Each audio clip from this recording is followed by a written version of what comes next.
እንግዲህ ሰሞኑ በተደጋጋሚ ነባ ጀማልን አጭበርብራለች። ከማጭበርበርም አልፎ ይሄ ጉዳይ ስላወቅኩባት ከወንድሞቿ ጋር ተባብራ የራቆት ቪዲዮ ይዛ እያስፈራራኝ ነው ወንድሟ ብዬ በሰራሁት ቪዲዮ እንደዛ አላደረኩም እኔ ማቀው ነገር የለም ብላ። ስለዚህ እውነታው ከጀማል አፍ እስቲ ስሙት። ጀማል መዲና ነባ ምንድነው ያጭበረበረች? ምን ያህል ብር ነው ያጭበረበረች? ለህዝቡ አስረዳልኝ። ብስሚላህ አልሐምዱሊላህ ሰላቱ ሰላሙ ዐለይሂ ወሰለም። ያው በህዝብ የገባ ብር እና እኔ ከፍታል ብዬ ጉጉት ነበርኝ።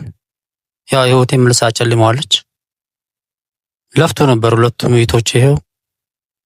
ያው ከኔም ቢሳ ደግሞ ያው 1.7 እሷ ጋር አለኝ ብር ሀቄ ነው።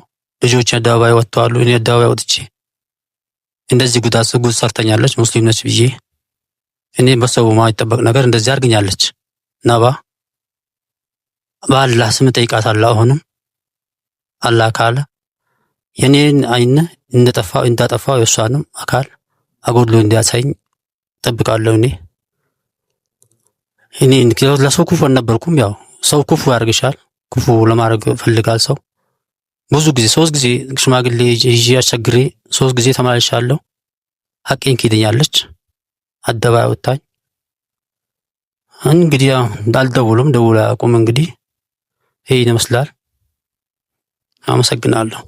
እንግዲህ እንደሰማችሁት ነው። እኔ ኮሚሽን ተነጋግራለሁ ብላለች ከመዲና ጋር ደግሞ ምንም አይነት ኮሚሽን እንዳልተነጋገረችና በራሷ ፍቃድ ሁሉንም ነገር እንዳደረገች ደግሞ በስነ ስርዓት ከመዲና አፍ ደግሞ ድጋሚ ሌላ ቪዲዮ ሰራላችኋለሁ። አመሰግናለሁ።